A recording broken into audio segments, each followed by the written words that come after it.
Eu quero aproveitar nessa noite que nós estamos aqui, às vésperas da Páscoa, domingo de Páscoa, é o nosso próximo domingo, para falar um pouco acerca dos resultados, acerca dessa graça maravilhosa que a nós foi destinada através do sacrifício de Jesus, uma bênção que eu e você recebemos, uma bênção que eu e você desfrutamos, uma bênção que nos deu uma nova oportunidade para a nossa vida. O tema da mensagem dessa noite é a bênção da segunda chance. A bênção da segunda chance. Se você puder abrir a tua Bíblia ou acompanhar comigo, em Romanos, capítulo 5, eu quero ler somente o verso número 8 inicialmente. Romanos 5, 8.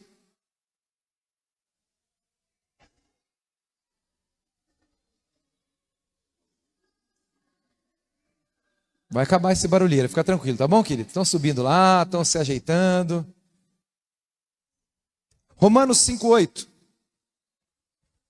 Mas Deus prova o seu amor para conosco, em que Cristo morreu por nós, sendo nós ainda pecadores. Deus prova o amor para conosco, em que Cristo morreu por nós, sendo nós ainda pecadores. Feche seus olhos, vamos orar mais uma vez. Senhor, obrigado, Pai, por esse tempo, pela Tua palavra, pela Tua presença aqui, Pai. Obrigado pelos meus irmãos e irmãs. Obrigado, Pai, pelo tempo que nós vamos passar aqui meditando na Tua palavra. Mas pedimos que o Espírito Santo venha ser, Pai, aquele que confirma tudo, aquele que testifica da palavra e fala aos nossos corações de forma verdadeira, Senhor. Que nós possamos sair daqui com a plena certeza de que o Senhor também falou através da Tua palavra e que não só a minha voz foi ouvida, mas a voz do Espírito Santo através daquilo que está sendo ministrado nessa noite. Em nome de Jesus. Amém. Queridos, esse versículo de Romanos 5, ele é a prova clara que eu e você recebemos uma segunda chance de Deus. Que o Senhor nos deu uma oportunidade de ver uma nova vida. O Senhor nos deu uma oportunidade de ver uma nova história. Mas esse texto ainda diz algo mais. Ele diz que essa segunda chance não é um fruto nosso. Não é algo que nós geramos. Não é algo que eu consegui pelos meus próprios méritos. Antes de você pensar em seguir a Cristo, a Bíblia está dizendo que essa chance já estava disponível, porque o preço foi pago na cruz do Calvário. Antes de você entregar a vida para Jesus, antes de você decidir seguir pelo caminho da salvação, o Senhor já tinha garantido essa bênção para você. O Senhor já tinha garantido essa oportunidade para você. É por isso que quando nós falamos da Páscoa, nós estamos fazendo luz a esse momento especial e único, em que Jesus paga o preço, que era o preço, era morrer, mas ressuscita para que a gente também entendesse que através da morte dele uma nova vida se deu início. A Páscoa, querido, ela não fala sobre morte. A morte é uma parte da Páscoa. A morte é um detalhe na Páscoa. Porque o resultado da Páscoa não tem a ver com a morte de Cristo, tem a ver com a vida que Cristo gerou através dessa morte. A cruz não era um fim, a cruz é uma ponte para nós. Jesus, quando toma o lugar na cruz do Calvário, nos dá uma nova chance de viver. E eu sei que todo mundo quer viver algo bom. Todo mundo quer viver algo novo. Todo mundo quer viver novas chances. A gente pede essa nova chance. Eu falei semana passada, aniversário do Gui, né? E a gente deixou ele escolher 10 coisas para fazer no dia do aniversário dele. 10. Que pai é esse? Porque eu sabia que durante a semana, pelo menos umas 8 ele ia perder. Mas pede uma nova chance, né? Ah, não, eu perdi mesmo, não vai ter isso mesmo. Nós sempre pedimos uma segunda chance. Às vezes a segunda chance é com fornecedor, a segunda chance é no trabalho, a segunda chance é para a namorada, a segunda chance é para a esposa, para o esposo, a segunda chance é no ministério. Nós sempre estamos buscando novas oportunidades. É algo natural da nossa vida. Mas uma dificuldade que nós temos de buscar uma segunda chance, um novo tempo, é porque a gente quer viver isso muitas vezes agarrado com o passado. Quer viver isso ainda atrelado com a vida, com as escolhas e com marcas que ficaram em outro momento da nossa vida. Eu não sei se você sabe, se você entende acerca de cadeia alimentar de mamíferos, mas o ser humano, ele é o único animal, o único ser vivo que se alimenta de passado. É o único ser vivo que fica remoendo coisas que já não servem mais, que não avança, que abraça a coisas que já deveriam ter deixado. Mas Jesus, através do seu sacrifício, Ele nos chama para um recomeço em nossa vida, e Ele conquistou isso para cada um de nós. Ele conquistou isso na cruz do Calvário, e todos os dias nós temos a possibilidade de recomeçar com Ele. Meu irmão, é possível recomeçar. É possível ter novas chances em lugares que você acha que não é mais possível. Você quer entender uma coisa muito clara? Fala com fé, tá? Você acredita que Jesus morreu e ressuscitou no terceiro dia? Diga amém. Você acredita nisso? Agora, você acredita que Jesus, Ele morreu e ressuscitou? Por que tem coisas que não podem ressurgir na tua vida? Por que tem coisas na tua vida que você acha que não vai ter mais? Que não tem como melhorar, que não tem como virar essa página, não tem como viver algo diferente? Se você acredita que Jesus morreu e no terceiro dia ressuscitou, o que são essas pequenas mortes na nossa vida? O que são esses pequenos desajustes da nossa história? Deus pode fazer nova todas as coisas. Uma vez eu vi que a nossa vida é como se fosse uma folha de papel. Você nasce, querido, você não sabe o que vai escrever. Você não sabe a tua história. Você não sabe quais serão os seus caminhos. Você não sabe quais serão as suas decisões. Ninguém nasce com isso pronto. Nós não somos fantoches do Senhor. Você toma decisões, você faz escolhas, você caminha da forma que você deseja. E a verdade é que no meio da caminhada a gente vai tomando algumas decisões, essas decisões vão marcando a gente. Elas marcam a gente, elas moldam a gente, elas vão gerando algumas coisas em nós. E chega um momento da tua vida e da minha vida que a gente entende, eu preciso melhorar. Eu preciso recomeçar. Eu vou precisar mudar. E daí você vai lá, você muda um hábito, você muda um relacionamento, você muda o ambiente que você está. Daí você fala assim, agora sim. Agora não. Você não pode gerar um novo começo na tua vida no teu próprio esforço. Por mais que você se esforce, querido, tem coisas que você não pode mudar na tua história. Por mais que você esforce, tem coisas, querido, que elas vão permanecer com marcas profundas. Mas o que nós entendemos através da cruz do Calvário é que o Senhor, Ele pega as suas marcas, Ele pega aquilo que você tentou fazer, o jeito que você tentou dar na tua vida, e Ele diz, me dá isso aqui, Pega a minha. Pega uma nova. Começa de novo. Mas isso... Não tem. Começa de novo. Vamos fazer de novo. Tenta mais uma vez. O Senhor está nos chamando sempre para isso, querido. O Senhor está sempre nos chamando para dizer, existe uma nova chance de verdade.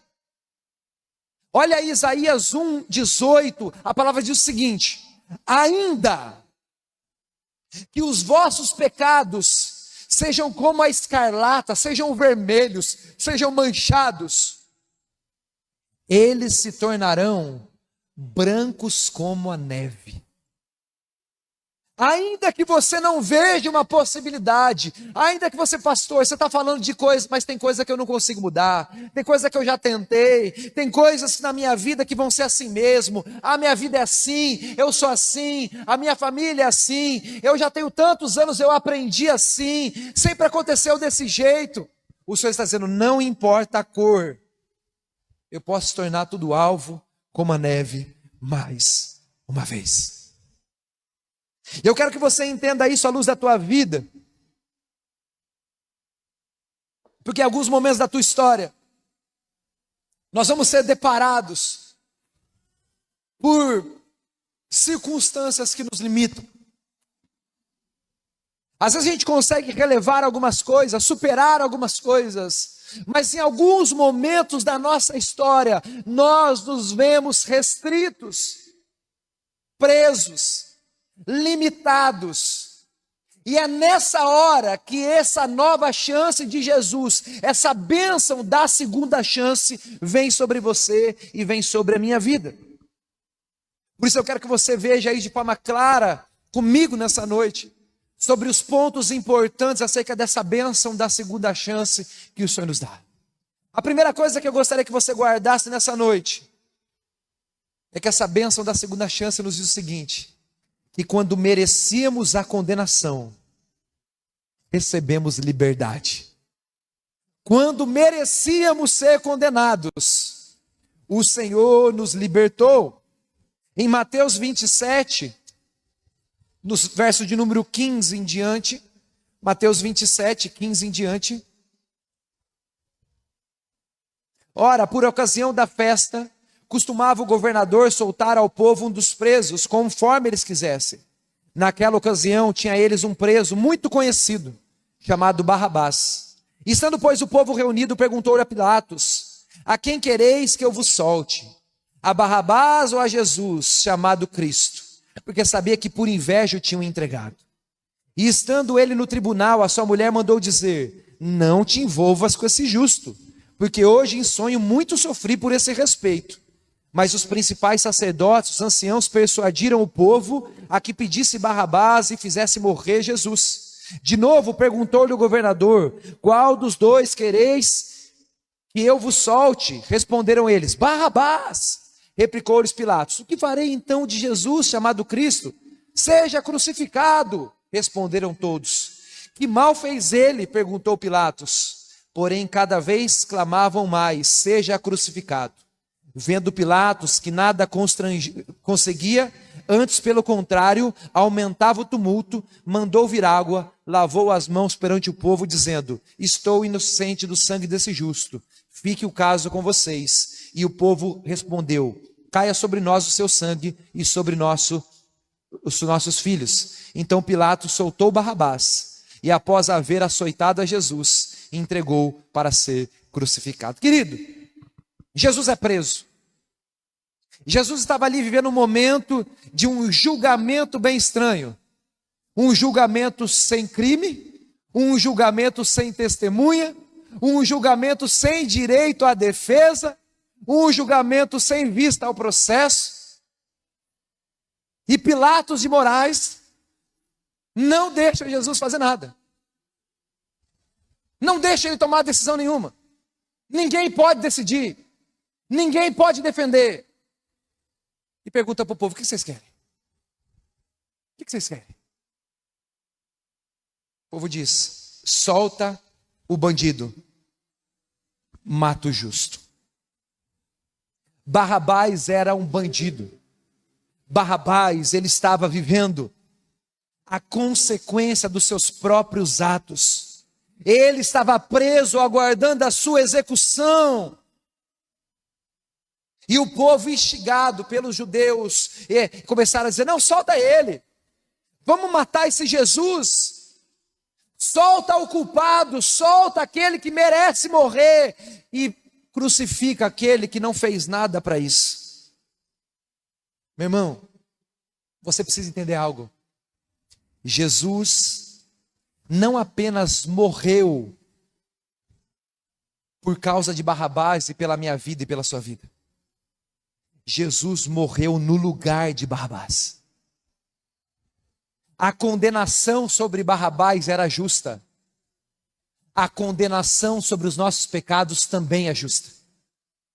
O salário do pecado é a morte, mas o Senhor pagou essa dívida. Nós não somos salvos porque somos bons, nós somos salvos porque Ele é bom. Porque Ele escolheu, em vez de nos dar a condenação merecida, assumir o nosso lugar. Nós recebemos liberdade. Ele recebeu o açoite. Ele recebeu a prisão. Ele recebeu a condenação. Em Isaías 53:6, a Bíblia diz que nós andávamos desgarrados. A gente estava fora. A gente estava à própria sorte. Nós estamos nas escolhas erradas. Em 2 Coríntios 5:21 diz que aquele que não conheceu o pecado se fez pecado por nós. Muitas vezes, querido, nós merecemos condenação e o Senhor nos dá perdão. Você não está aqui por mérito seu, querido. Você não está aqui porque você é bonzinho. Eu não estou aqui porque eu sou bonzinho. Eu estou aqui porque em vez do Senhor me dar aquilo que eu merecia, Ele escolheu compartilhar comigo a liberdade que Ele conquistou na cruz do Calvário. Então entenda isso, a segunda chance sobre a nossa vida é que quando merecemos a condenação, ainda temos a oportunidade de receber a liberdade. Jesus morreu por quem não pediu. Jesus morreu por gente que não entendia o que estava acontecendo. E muitas vezes você acha que você precisa melhorar para vir até Cristo. Meu irmão, você nunca vai ser bom o suficiente, nem eu. Barrabás mostra, ele é o extremo para dizer, de que Jesus toma o nosso lugar para dizer, você não precisa morrer pelos seus pecados, embora você mereça. Você não precisa ter um fim trágico, você pode ter uma vida nova. Eu te dou liberdade, eu te dou uma nova vida. A sua segunda chance, guarda uma coisa, a sua segunda chance não é conquistada, ela é recebida. Ela é graça de Deus, é bondade de Deus, é escolha de Deus. E o Senhor, em vez de nos dar condenação, Ele nos deu liberdade. Você não é merecedor, deixa eu dizer isso para você, guarda isso no teu coração. Às vezes você está se esforçando e você está preso em coisas que você já precisava ter abandonado. Às vezes está dizendo, eu não sou, eu não posso, eu não consigo. Meu irmão, nunca seremos o suficiente. Nós estamos caminhando para melhorar. Nós estamos caminhando para ser mais parecido com Ele. Mas o Senhor está dizendo, em vez da condenação que você merece, eu vou te dar a liberdade que eu conquistei para você. Em vez de você viver aquela vida amassada do fruto dos seus próprios atos, dos desencontros da vida, eu estou te dando uma folha nova para você dizer, olha, está aqui, ó, esquece aquela lá eu já paguei, aquela eu já resolvi. Agora você tem a oportunidade de viver uma nova história, mesmo se você tinha pecados que antes o prendiam. Quando nós passamos pelo processo de arrependimento, você está dizendo, olha, fica tranquilo que isso está resolvido, agora você pode avançar. Então a primeira coisa para você nessa noite é que quando merecíamos a condenação, Ele nos deu liberdade. Glória a Deus. A segunda coisa acerca dessa passagem, acerca desse princípio, que eu quero que você entenda sobre a bênção da segunda chance que o Senhor nos dá, é que quando nós falhamos, Ele ainda nos chama para perto. Quando nós falhamos, Ele ainda não nos abandona. João capítulo 21. Pedro tinha negado a Jesus. Pedro tinha se afastado de Jesus. Mas Jesus agora ressuscita e aparece para Pedro em João 21, do 15 ao 17, ele diz o seguinte: depois de terem comido, perguntou Jesus a Simão Pedro, Simão, filho de João, amas mais a mim do que os outros? Ele respondeu, sim, Senhor, tu sabes que te amo. E ele disse, apacenta os meus cordeiros, as minhas ovelhas. Tornou a perguntar pela segunda vez: Simão, filho de João, tu me amas? Ele respondeu: sim, o Senhor, tu sabes que te amo. Disse Jesus: pastoreia minhas ovelhas. Pela terceira vez ele perguntou: Simão Pedro, filho de João, tu me amas? Pedro entristeceu por ter dito mais uma vez: tu me amas? E respondeu: Senhor, tu sabes todas as coisas, tu sabes que eu te amo. Jesus disse: então apacenta a minha ovelha. Pedro negou a Jesus quando disse que jamais o faria. Pedro assumiu um compromisso com Jesus, e no meio do caminho, ele traiu, ele fugiu, ele deixou Jesus sozinho.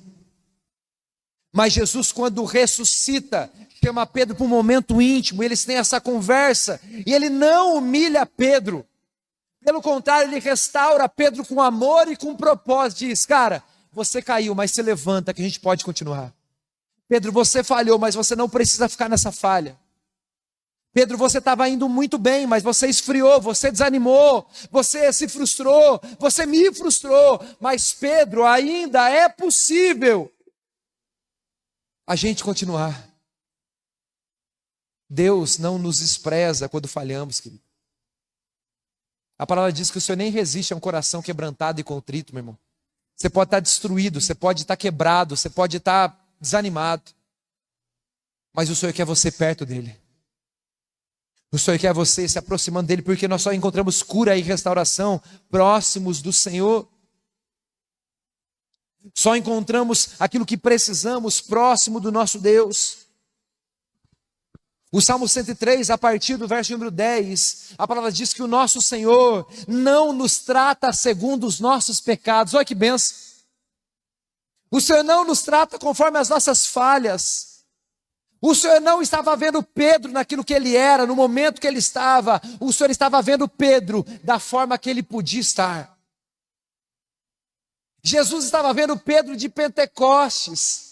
Jesus estava vendo o apóstolo Pedro que pregava para milhares de pessoas, porque Jesus não nos vê no nosso pior momento.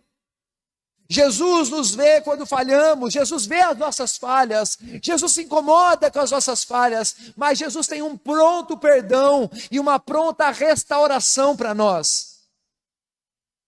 Nós não podemos ficar no meio do caminho, nós não podemos ficar na média estação, querido. Tem muito crente, querido, que já viveu um verão, uma primavera com o Senhor. E não estão vivendo um inverno. Mas porque falharam no verão, se contentaram com o outono. Se contentaram com mais ou menos. Nunca mais voltaram a ser quem eram. Nunca mais serviram como serviam. Nunca mais amaram e adoraram como fizeram, porque falharam no meio do caminho e não encontraram essa voz do Senhor dizendo: eu não te trato segundo a tua falha. Você não é a sua versão piorada. Você não é essa estação fria da tua vida. É por isso que quando o Senhor fala para a igreja de Éfeso, ele fala assim: olha, vê onde você caiu e volta. Vocês estão mornos. Vocês não estão legal. As coisas não estão boas. Volta. Aonde você falhou? Volta. Existe um lugar de restauração. Jesus, meu irmão, nessa cultura, Jesus não cancelou Pedro. Ah, falhou comigo, agora ele vai ver. Eu dei uma chance, agora deixa para lá. Jesus restaura. Eu posso dizer uma coisa para você, querido, e daí eu falo com conhecimento de causa, tá bom? O seu erro não precisa destinar a tua vida. O teu erro não é o teu destino. Pedro estava distante de Jesus, mas Jesus diz: você não precisa permanecer distante, cara. Você tomou uma escolha, mas você não precisa ficar assim. Pedro traiu a confiança de Jesus, mas Jesus diz: você é importante para mim, então volta. A cruz, olha só, a cruz não só limpa o nosso passado na questão do perdão, da condenação, mas a cruz, ela nos devolve o propósito. A cruz, ela nos dá um recomeço. E quantos recomeços forem precisos. Sabe o que Deus está falando com você hoje, querido? Que talvez você está como Pedro. Você não é um Judas que traiu, foi embora e se matou. Mas você também não é um João que ficou até o fim. Você está seguindo Jesus de longe. Você está receoso. Você está marcado. Você esfriou. E o Senhor está dizendo, olha, não é assim. Lá em Lucas 22, olha o que Jesus mesmo diz. Lucas 22, do 31 ao 32. Simão, Simão, eis que Satanás vos reclamou, pediu, para vos peneirar como trigo. Eu, porém, orei por você, para que a tua fé não desfaleça. Pois quando você se converter, fortalece os seus irmãos. Jesus está falando que Satanás ia pegar Pedro. Mas Jesus estava dizendo, eu estou orando por você. E lá no final desse processo você vai entender porque tudo isso está acontecendo. Alguns momentos de falha da nossa vida, querido, elas podem determinar duas coisas. A falha de Judas determinou uma morte. A falha de Pedro determinou um recomeço de um homem que foi revestido de autoridade. E o fim de Pedro foi muito melhor do que o tempo até que ele estava andando próximo de Jesus. Se você entender que mesmo quando você falha, o Senhor quer que você se aproxime, Ele vai estar te dando a oportunidade de dizer, você pode se levantar e viver algo ainda maior do que aquilo que você viveu. Você ainda pode viver uma estação da tua vida ainda maior do que você viveu. Ele deixa eu falar algo acerca de igreja para você, porque tem tudo a ver com comunhão essa passagem. Meu irmão, todo mundo tem uma história religiosa. Você talvez já esteve em outra comunidade, em outra cidade, em outro tempo, servindo a Senhor no ministério, servindo, fazendo alguma coisa. Eu já estive em outros lugares também. Ou talvez você só é desse lugar e já ficou muito animado um tempo, depois o tempo passou e você deu uma... Meu irmão, se o fim não for melhor do que o começo, tem alguma coisa errada da nossa relação com Ele. Porque o Senhor quer a gente perto e crescendo. Deixando as coisas que para trás ficam, prosseguindo para o alvo, crescendo em maturidade, até a estatura do varão perfeito. O Senhor deseja que você se levante. Quando falhamos, Ele não nos despreza, pelo contrário, Ele nos traz. Estávamos em pecado, guarda isso. Segunda chance. Estávamos em pecado, longe de tudo isso aqui. Destinados à condenação que a nós era merecida, mas em vez de condenação, o Senhor nos deu liberdade, glória a Deus. E daí chegamos diante do Senhor, já saímos do lugar da condenação, agora estamos aqui, bebendo dessa fonte, próximo, caminhando com Jesus, mas de repente, tropecei, falhei, neguei, esfriei. O Senhor, no meio das nossas falhas, diz, chega mais perto que você vai falhar menos. Junta mais comigo aqui, você vai receber aquilo que eu tenho. Você vai ser capacitado, vai ser revestido. É isso que ele fez com o próprio Pedro em Pentecostes. De fora, nos dá liberdade e nos traz para dentro. Quando tropeçamos, ele não nos deixa cair, nos levanta e diz, senta aqui pertinho de mim. E a terceira instância é que quando nos desviamos, Ele nos espera de braços abertos para voltar. Quando nos perdemos, querido, eu já não estou na condenação, Ele já me livrou da condenação. Mas eu também já não estou mais na comunhão, porque eu caí, não me levantei. Então eu fui embora. Então eu desisti. Eu não sei se você já experimentou um momento assim da tua vida, eu vou falar do momento da minha vida, tá bom? Desde quando eu comecei a levar a sério essa coisa de Jesus, porque eu já tive alguns contatos, mas nunca levei a sério de verdade. Mas desde 2007 eu tive um encontro verdadeiro com o Senhor, me arrependi dos meus pecados, o Senhor me livrou das condenações que eu mesmo tinha criado para mim. E desde então eu comecei a caminhar com Jesus. Mas em 2012,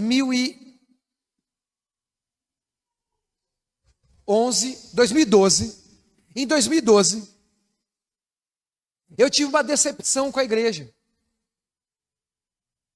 Eu era seminarista, já ajudava muito na igreja. Eu tive uma decepção com a igreja.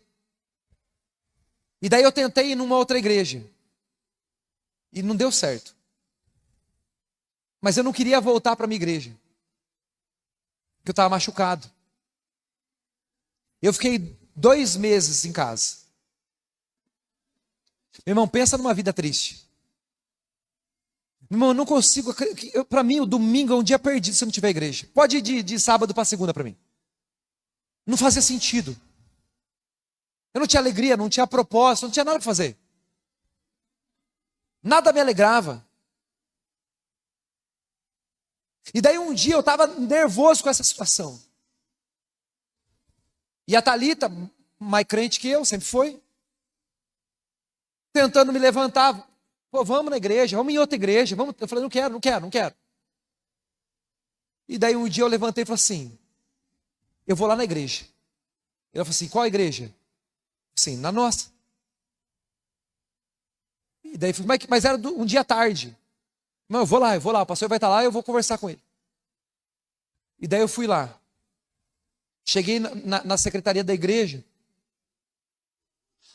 Tinha 2 irmãos mais velhos da história do filho pródigo, tá ligado? Olhar para mim era a mesma coisa que olhar para um corintiano do dia de jogo. Nem ligaram para mim.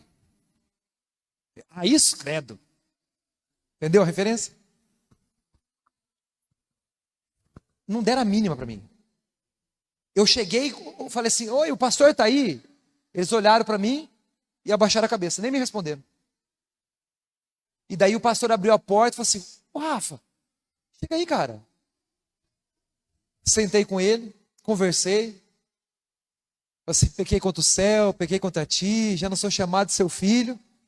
Me trata como um dos seus empregados. Meu irmão, eu disse isso com outras palavras, porque eu falei para ele, pastor, eu não preciso mais servir. Pastor, não conta comigo para nada, eu não preciso fazer nada. Só me deixa ficar sentado. Eu só quero estar aqui. Ele falou assim, Rafa, pode voltar, é tua casa. E daí eu voltei, chegou no culto de domingo, falei para a Thalita, vamos para a igreja. E daí peguei a Thalita, peguei o Gabriel, que era o único filho que a gente tinha na época. E daí a gente chegou e eu falei para ela, ó, vamos sentar no fundo. Alguns irmãos já escutaram eu contar essa história. Assim, vamos sentar no fundo, porque eu quero ficar quieto, né? Estou com vergonha. Cheguei atrasado, porque eu não queria me expor, sabe? O louvor começou, eu entrei pela porta da igreja, o pessoal da recepção me recepcionou muito bem, graças a Deus. E daí o pessoal estava tocando louvor, porque ele vive, no meio do louvor, posso crer no amanhã, porque ele vive. O louvor parou. A igreja parou. E todo mundo foi abraçar a gente. Eu sempre sentei na terceira fileira. Tá? Eu não sentava na primeira, que a primeira, assim, geralmente é de pastor que está servindo e tal, né? Para ficar andando, né? Ou da criançada. Então fica eu e a criançada aqui, vocês já viram, né?